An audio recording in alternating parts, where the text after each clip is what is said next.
Salam sejahtera, semoga kita merasa kuat dan tenang dalam perlindungan Tuhan, dalam dekapan sayap Tuhan.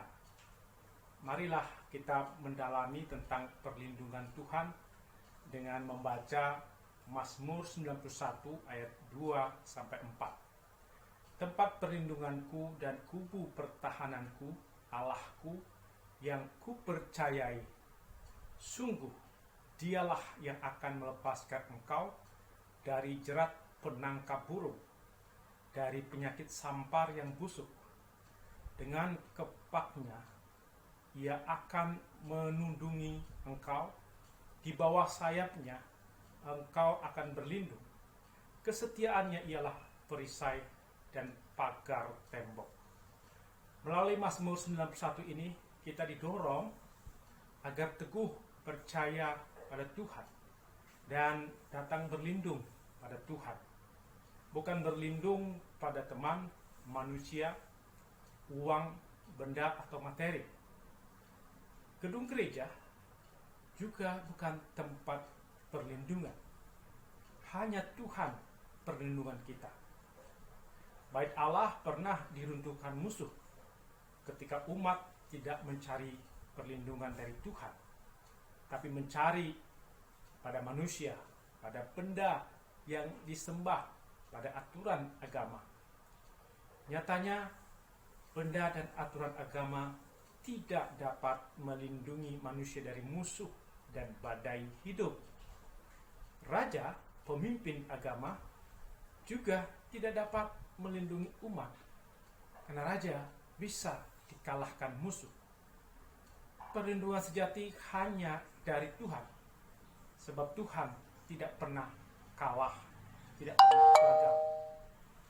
Tuhan melindungi umat dari musuh, yaitu iblis yang membisikkan kesesatan pada raja, pada pemimpin umat, agar menempatkan benda, materi sebagai yang paling tinggi, paling berkuasa atas hidup manusia. Bukan Tuhan yang paling tinggi dan berkuasa. Karena bisikan iblis, banyak orang menyerahkan hidupnya untuk mengejar benda, materi, kekayaan, kenikmatan dunia, sehingga tidak lagi mencari dan menyerahkan hidup pada Tuhan. Orang yang percaya bahwa hanya Tuhan yang maha tinggi dan maha kuasa, maka ia akan menyerahkan dirinya pada Tuhan.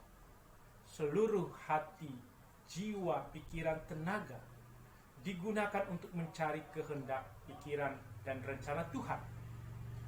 Orang yang menyerahkan diri pada Tuhan akan senang, rindu bersekutu dengan Tuhan, mengalami kehadiran Tuhan, terutama ketika menghadapi musuh, bahaya, sakit penyakit, bencana, kemiskinan.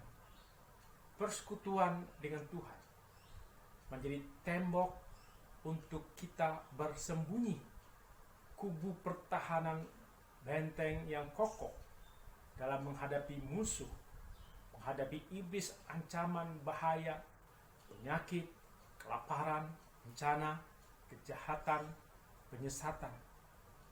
Tuhan melindungi dengan melepaskan jerat iblis, seperti gambaran jerat penangkap burung. Jerat ini ada berbagai macam, seperti memberi makan yang disukai burung sebagai umpan. Ketika burung masuk jerat, ia akan terikat atau tertutup, tidak bisa lepas. Iblis memberikan umpan yang menarik pada manusia, berupa materi atau kenikmatan dunia. Kalau manusia tidak berhikmat, akan segera menikmati umpan iblis dan masuk dalam jerat iblis. Tuhan melindungi dengan mencegah agar kita tidak memakan umpan iblis. Atau kalau sudah masuk dalam jerat, tangan Tuhan yang berkuasa mengeluarkan manusia dari jerat iblis.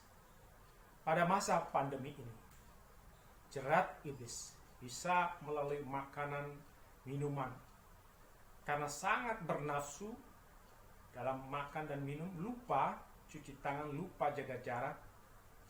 Sambil makan, bicara dengan teman di kantin atau di rumah makan.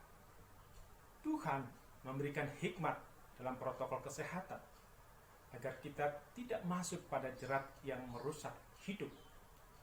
Jerat iblis melalui pergaulan sehari-hari yang membuat celaka, merusak hidup.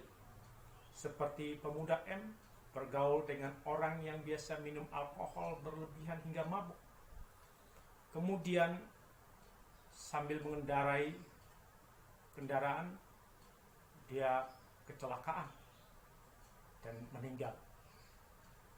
Seorang ibu P, saudara dari pemuda P ini, tidak tahu anak itu mabuk, hanya tahu kecelakaan saja. Ibu P ini mengatakan bahwa orang tua dari pemuda M ini sangat baik. Mengapa Tuhan mengizinkan kecelakaan itu terjadi? Ibu P masuk dalam jerat iblis yang mau menyalahkan Tuhan. Dalam kedukaan, penderitaan, sakit, penyakit, orang bisa jatuh dalam dosa menyalahkan Tuhan. Ada orang tertular COVID dan meninggal, langsung menyalahkan Tuhan. Mengapa Tuhan izinkan tertular dan meninggal? Bagi orang yang mencari perlindungan dari Tuhan, yakin bahwa kecelakaan tertular COVID bisa menjadi jerat iblis.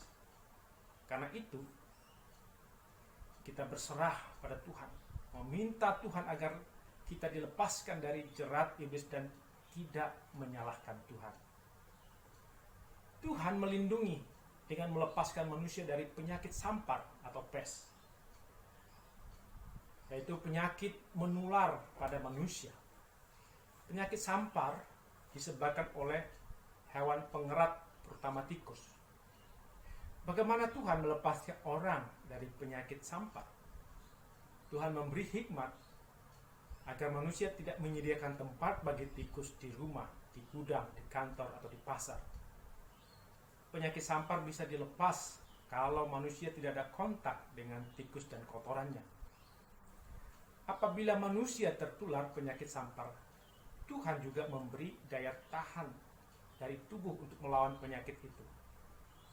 Tuhan juga melepaskan orang dengan memberikan bahan dari alam sebagai obat untuk melawan penyakit, dan dengan kuasa mukjizat Tuhan. Tuhan juga melindungi kita, melepaskan kita dari penularan virus corona, agar kita tidak kontak dengan virus corona, dengan hikmat menggunakan protokol kesehatan. Tuhan memberikan hikmat agar daya tahan tubuh kita makin kuat, dengan tidur yang cukup, gizi yang baik, olahraga, menjauhkan ketakutan dan kekhawatiran hidup. Tuhan memberi hikmat manusia agar menemukan obat dan vaksin bagi pengobatan virus corona. Cara Tuhan melepaskan kita dari jerat penyakit, tidak ada yang tahu secara pasti. Tuhan menggunakan firman dan kuasanya yang besar, atau gada dan tongkatnya, untuk melepaskan jerat iblis dan penyakit. Tuhan juga melindungi kita dengan sayapnya, seperti sayap Raja Wali yang melindungi telur dan anaknya dari ancaman badai yang menghantam sarang di tebing yang tinggi atau di atas pohon yang tinggi. Telur dan anak burung merasa hangat dan tenang di bawah sayap induknya, walaupun ada badai menghantam. Demikianlah gambaran sifat Tuhan yang melindungi dengan sayapnya. Hanya dekat Allah saja orang menjadi tenang, aman, hangat, dan damai. Di tengah badai pandemi yang menggetarkan hati, Tuhan memandu jalan hidup kita. Kita berada di hadirat Tuhan dan menjadi teduh, tentram hati kita. Tuhan memberi hati yang kuat dan tenang di tengah kelemahan hidup kita. Dalam keadaan baik atau tidak baik, Tuhan tetap menjadi sumber pengharapan kita. Kita memberi diri kita didekap dalam naungan sayap Tuhan, seperti diungkapkan dalam KJ 30A. Saya akan menyanyikan untuk kita. Hanya Tuhan sajalah perlindungan yang tentram. Berikan daku yang lemah hati kuat dan tenang. Di Kau saja yang tetap, sumber pengharapanku. Biar aku Kau dekap di naungan sayap-Mu. Berada dalam perlindungan Tuhan membuat kita tidak takut dengan pandemi COVID-19. Dari malapetaka dan bencana, kita tidak akan jatuh dalam dosa putus asa kecewa. Malaikat Tuhan menjaga jalan orang percaya. Perlindungan Tuhan membuat orang percaya menang, mengalahkan musuh, ancaman, tantangan. Orang yang percaya Tuhan, melekat pada Tuhan dan takut padanya, maka Tuhan akan mendengarkan doa dan menyertai dia dalam kesesakan. Amin. Mari kita berdoa. Ya Tuhan, kami percaya kami berada dalam perlindungan Tuhan yang maha tinggi, dalam naungan Tuhan yang maha kuasa. Kami senang rindu bersekutu dengan Tuhan. Dalam persekutuan dengan Tuhan, Tuhan membentengi kami dari ancaman iblis dan tantangan hidup kami. Lepaskan kami dari jerat iblis dan masalah hidup kami melalui hikmat Tuhan yang diberikan kepada kami. Kiranya kami dilepaskan dari sakit penyakit, tidak jatuh dalam dosa menyalahkan Tuhan, dan kami merasakan ketenangan, kedamaian dalam naungan sayap Tuhan. Dalam Yesus kami berdoa. Amin.